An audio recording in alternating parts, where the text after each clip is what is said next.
Good day, I'm Theodore Henry, and this is your JIS News for Monday, November 17, 2025.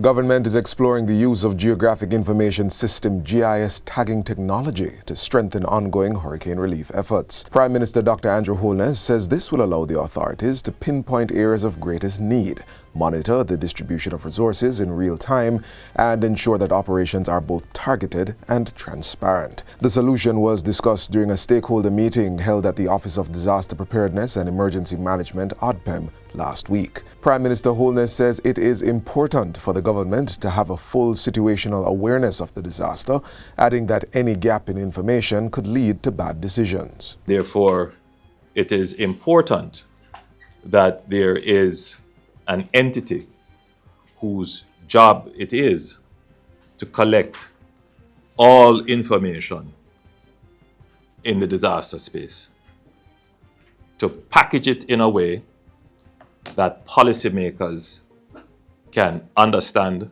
and use to guide operations and to help to create strategy for both long and short-term recovery.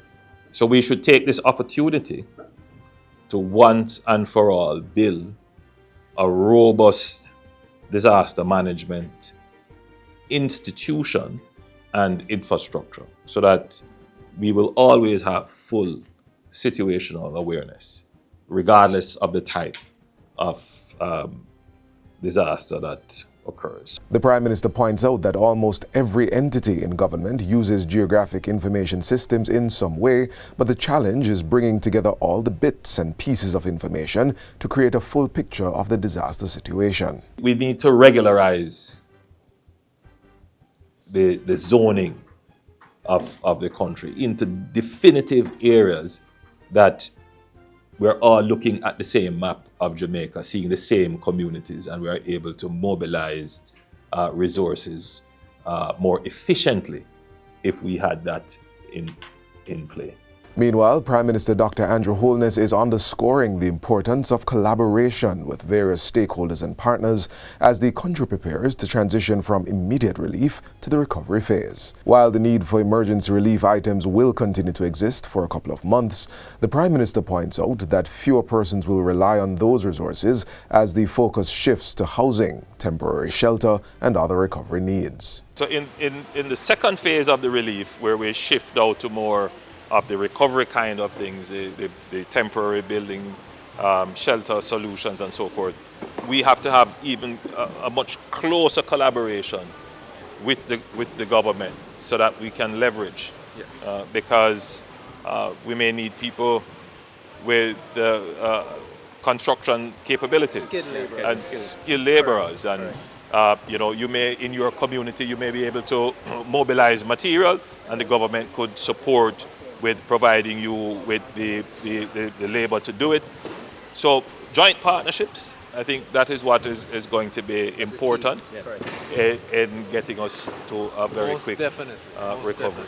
Prime Minister Holness made the remarks during a visit to the Chinese Benevolent Association, CBA, where he witnessed the assembly of thousands of care packages for distribution to persons affected by Hurricane Melissa. He expressed gratitude to the CBA and all the other individuals, groups, and organizations that are supporting the relief effort. CBA President Vincent Chang says the association had delivered approximately 5,000 packages across 5 affected parishes, with thousands more being packaged. We'll pack on as long as we have stuff, and we will go out there as long as everybody we can muster the help. Yep, because it is not easy, as you well know.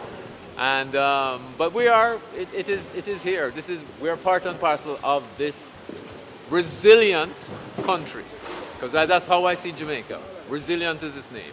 A special registration window has been launched to fast-track the processing of applications for the registration of charitable organizations that are providing relief aid in response to Hurricane Melissa. This is being made available through the Department of Cooperatives and Friendly Societies, the Charities Authority in the Ministry of Industry, Investment and Commerce. The authority says this special initiative carries no application fee and allows new unincorporated charitable groups to obtain temporary registered charitable status. It is particularly focused on those engaged in humanitarian aid, community rebuilding, poverty relief, and environmental restoration. Applications will be processed within 10 working days, and this special registration window will be effective over the period November 17, 2025 to May 31, 2026. Registration certificates will expire on or before May 31, 2026. Groups and other unincorporated bodies that wish to obtain registration under this special initiative are encouraged to visit the offices of the Department of Cooperatives and Friendly Societies in Kingston, Mandeville, or Montego Bay. Further details on the application form and other registration documents can be obtained on its website at dcfs.gov.jm. Minister of Agriculture, Fisheries and Mining, Floyd Green, is encouraging stakeholders and private partners to support the United Way of Jamaica's Restoration and Rehabilitation Fund, launched recently at the PSOJ offices in Kingston. The fund aims to mobilize financial and technical resources for farmers and help restore national food security. Minister Green says the initiative strengthens ongoing government recovery efforts. So I'm very happy that the United Way is very early out of the blocks, as they usually are. They were a wonderful partner in Hurricane Beryl, and I want to let everybody know that based on the structure that we have, it ensures that we do not duplicate efforts, or whatever is done through the United Way complements the effort of the government. The Restoration and Rehabilitation Fund is hosted by United Way of Jamaica in partnership with the Jamaica Agricultural Society, JIS. This program will therefore facilitate access to critical resources, including equipment, livestock feed, fertilizer, planting supplies. Also, we are looking at infrastructure, rehabilitation, the support of homes, schools, and common spaces. And this is especially within the basic schools. And of course, to provide some amount of financial aid in the form of low grants engagement with them. The Ministry of Labour and Social Security has stepped up its relief and damage assessment efforts in northeast Manchester, where residents are still grappling with the widespread destruction left behind by Hurricane Melissa. During a recent visit to communities in the parish, Portfolio Minister Pernell Charles Jr. said ministry teams were going door to door, documenting household losses. The information gathered will guide the delivery of benefits to affected residents. Assessments and relief distribution are being carried out simultaneously.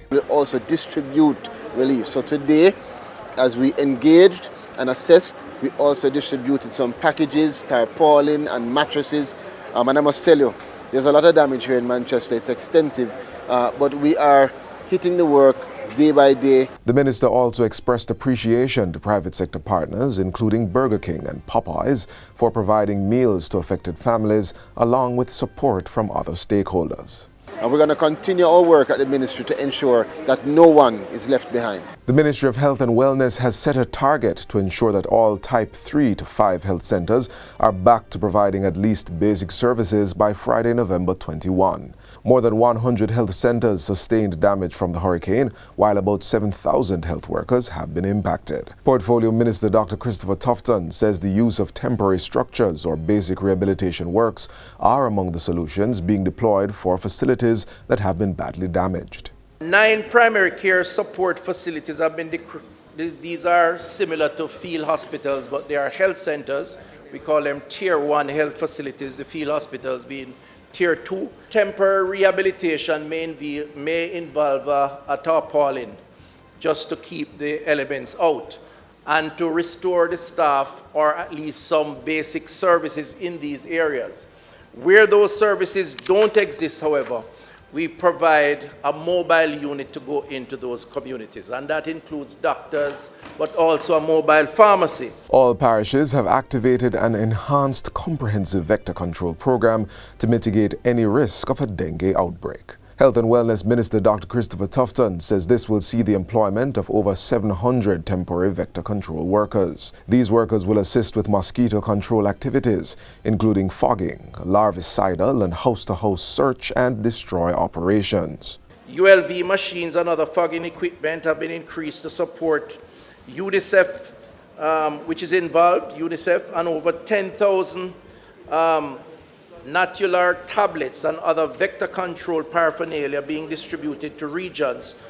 An additional 80 thermal foggers and 40,000 drum covers will be procured over the next 2 weeks. The ministry will continue its program of oiling of stagnant water, with over 500 communities expected to be treated over the next 2 weeks. Dr. Tufton gave the update in Parliament last week. And finally, the government has officially signed a contract to implement the Integrated Electronic Case Management System, IECMS, marking a major step towards modernizing justice processes. The project is being implemented by the Rwanda Cooperation Initiative with support from Global Affairs Canada and the United Nations Development Program in Jamaica. Minister of Justice and Constitutional Affairs Delroy Chuck says the IECMS will move cases through the system more efficiently and improve service to the public. The platform will enable greater access to justice information, strengthening accountability, fairness, and trust within the system.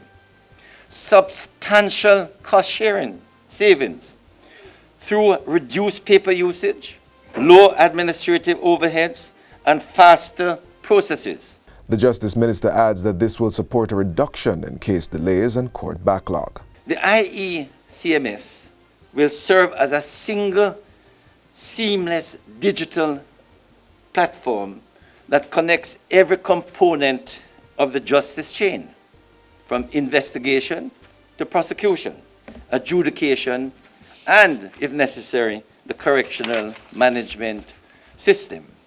End-to-end electronic case management. All criminal cases will be filed, processed, and tracked electronically, from the police station to the courtroom and beyond. And that's it for JIS News Today. I'm Theodore Henry. Thanks for watching.